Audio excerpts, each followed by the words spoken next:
Hello, everybody, and welcome back. So, today we are finally going to get into talking about Salt and Sanctuary. This is, pretty much it's Dark Souls meets a 2D side scroller, and it's 100% Dark Souls throughout the whole entire thing, just like with the way all the interactions. Pretty much the combat is very similar, even though it's 2D. You rested. Sanctuaries, it's which are bonfires. It's Dark Souls, through and through, from the menus to the items to the things you meet, which is a really neat idea, and it comes together really well. So really the look of the game is awesome. I love the way the world looks. I'm not a fan of the player character. You can customize and make him look however you want. I never felt like he quite fit in the art of the world.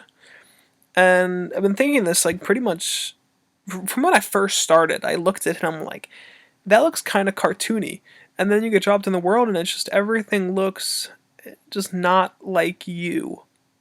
Like, not like they're the same species, or it's strange. You can put a helmet on, whatever, you start putting armor on, it definitely looks more like in that world, but it's really your face that just doesn't seem to fit. But the world's awesome. Other than the character itself, each zone is really neat, and you come across a lot. I'm maybe on, let's say, the sixth or the seventh boss by now. I'm not exactly sure. I've gotten like a good bit of the way through it. I have not completed it yet, but other than that, I like the different zones I've seen, from the forest to and there's two different castles I've been to like an underground area, to like this, like one of the newest areas, into like this like hellish kind of landscape. And they're each unique, and they're all connected as well, which is really neat. Similar to Dark Souls, where you get to a new area and you could find a secret passage to another way, or unlock a door. It's the same kind of thing. You're unlocking doors, you're unlocking elevators, different kind of ways to get you back through the world. So the character feels really good walking around. I said I don't like the way he quite looks. I think he feels awesome. Same with Dark Souls. You put on really heavy armor that you can't wear yet. It's gonna weigh you down. You roll. You move really slow. You can barely roll. And even when you have the other armor on, you still have that Dark Souls roll. And it's like the exact same thing in this game, where you roll and there's like a split second when you're on the ground, when you're kind of just like chilling there. There's like that kind of break, and then you keep moving. And it has that same feel in this game. And it feels really good when you get past a guy, when he's swinging at you, or whatever. Also, the combo moves in this game are really cool and like really brutal. Like, they're really satisfying when you pull one off right like in front of like a group, and you take out like three guys all together. It's really awesome. And on top of that, the bosses are really cool. Like, at least the ones I've fought so far, they've all been pretty different. There was this cool lady called, I think she was like the Queen of Smiles, where she had two swords, and you kind of have to like watch the way she's going at you with them, and plan to roll at the right time, or pull up your shield at the right time. And they're really neat. And like I said, there's that lady that was maybe like twice your height, and she was pretty hard to fight, and you had to kind of like watch her, the way she was moving and stuff like that. But then like later on, I'm fighting this dragon that's like most of the time he's in the sky, and you have to jump and hit him, and then he comes in for like a swooping attack, or he comes in with some fire, and you have to dodge, or you have to pull up your shield. And the bosses really remind me of playing like an old school 2D side scroller, mainly because you do have to memorize the boss patterns, which is really neat. And you do that in Dark Souls, but it just kind of like feels different. They definitely feel more varied, because they're moving around a 3D landscape. Whereas this is different. It doesn't feel as varied in the boss fights. You kind of feel like after a minute or two, you know exactly what they're going to do. They raise up, this they raise their arm in this way, you know they're going to slice that way, and it just kind of feels a little less varied than Dark Souls itself. But I like the bosses, the design's really cool, they're really fun to fight, and all of them are different, so far at least. And, back to the world itself, is it's all designed really well. There's lots of hidden things to find. There's this neat, like, system where you get these brands on your skin, and they give you different powers. So, like, one is you're playing through the game and you keep seeing these statues, not statues. They're like just these like phallic statues, just tall and maybe like a little more than your height, and you kind of just walk past them and there's nothing you can interact with, so you just keep going. And then at one point you talk to this dude and he gives you a brand and it's called Vertigo, and then you can actually hit one of them and you get flown up to the ceiling and you're walking along the ceiling. And this just adds all these new areas that you haven't seen, all this new loot. It's kind of like gives you a reason to go back and backtrack into those areas. And same with even more recently when I beat the dragon, you got this this wall jump. So again, I'm like, geez, I gotta go back through all the other area to look for all this loot.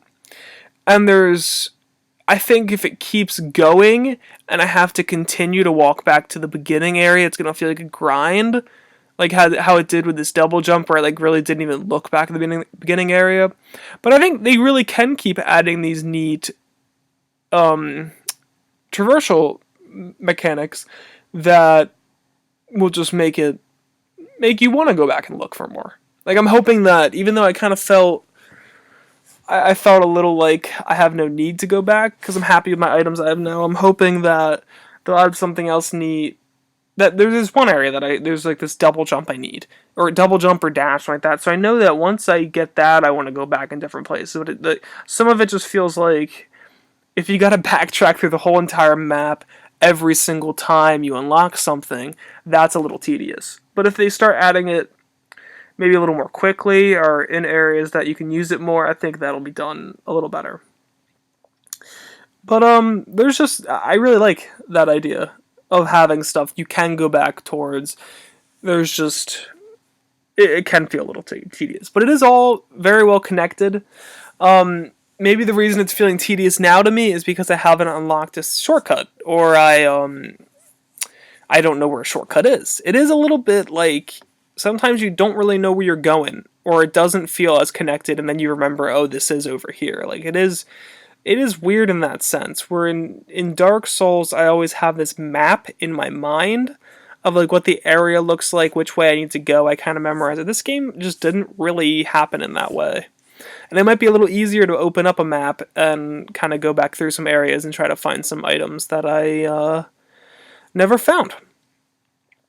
But so far, it's been connected in neat ways. You know, you fight a boss, and that normally will open up a door that will either lead you to a new area or a new area and a place that you can backtrack. So all of it fits really well in the world, and I think it's designed really well. It definitely I think if someone didn't know games all that much and they played some Dark Souls and they played some of this game, you could probably even fool someone into thinking that From Software created this. I mean, I don't think it's as dark as something they would make. It is, like I said, the character looks cartoony and the game feels a little bit more cartoony, but I think they definitely hit it. And another aspect that they really blew it out of the park for me was like the depth in the game. The skill tree is massive, and there is so many options. You can spec it out any way you want. The only thing is you kind of have to know if you like a certain weapon or not. Like, I was playing the beginning of the game, and I was using a sword, and I started speccing out the sword path. And then I got this spear. And since I got this spear, I've been in love with it. I've been, I've upgraded it to a trident. I've got to upgrade again to another type of spear. And, like, that is my weapon of choice now. So I kind of switched the specking over that way. But it's one of those things you don't really know in the moment when you start specking towards one thing, and then, who knows, maybe an hour later I'm going to find a really cool axe, and that's a good weapon, and then I want to use that axe. So it's kind of like you don't really know, And with the skill tree being so massive, it's hard to even... You kind of have to look around and plan it, or you're just going to be putting skills wherever, and you're not going to be getting that much better. But, I think for people that love big skill trees like I normally do, it's really neat because there's so many options. It's just not a lot of the skills do much. Like, I would say 75% probably are just like dexterity up, strength up, wisdom up, like stuff like that, where there are some cool ones in there, but then like most of them are just kind of lame, like they just don't do much. And I think more of the unlockable, um, the more unlockable things for your character, as in like changing up the way your character works, come more in the brands, which you have to find in the world. But the weapons are really fun. Like I was saying, I really like the trident. The sword was neat in the beginning, but I kind of always play those games with the sword, so I wanted to switch it up. But there's just a lot there. There's a lot of different weapons. I've come across a ton so far, and they're all upgradable. You can change them into higher levels of that weapon. It's really neat. There really is a lot. There's really a lot to love in this game, and if you're a Dark Souls fan, I think this is perfect for you. It's, it was very good to recommend a couple weeks ago before Dark Souls 3 with me recording this on the 11th and Dark Souls 3 coming out tomorrow. I wouldn't say rush out and buy it. I'd say wait a few months until you're kind of done with Dark Souls 3 and you want that experience again. But it's really fun. And like it's 100% Dark Souls through and through. These people must have been really big fans, and it inspired them to make it in 2D. So I think if you like Dark Souls, try it out. If you like 2D side-scrollers and never even tried a Dark Souls game, I think that'd be a really neat jump into that kind of game. Because it really is Dark Souls at its core. It's really a 2D Dark Souls. And they did a really good job with it. There's a couple gripes I have here and there, but in all, it's a really cool game. Well, thanks everybody for tuning in, and I will see you guys next time.